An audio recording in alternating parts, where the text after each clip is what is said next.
Let's talk. Welcome back. I'm really glad you're here today. You know, there's something about being in a relationship, whether as a husband, a wife, a partner, or someone in love, that brings out the most beautiful parts of who we are, and sometimes the most misunderstood.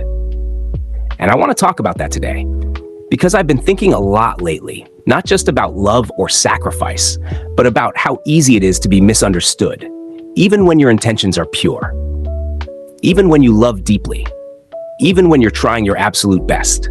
Sometimes you do something for someone out of love, and instead of it being seen as love, it gets interpreted as control.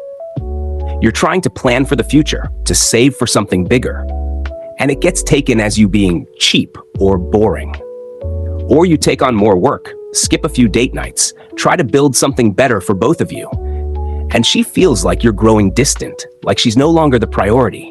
And I'm not saying she's wrong, because from her lens, from her emotional world, maybe she is missing you. But from your lens, this is the very contradiction of love.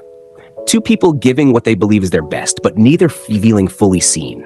Not because they're not trying, but because they're not sharing the same understanding. Let me start with this story.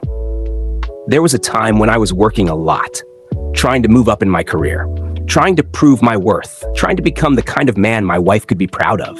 And every night I'd come home later than usual, still thoughtful, still caring, still showing up, but tired. And I noticed something changing, not in my love for her, but in her energy. She didn't smile as much when I walked in. She wasn't as warm. It was subtle, but it was there.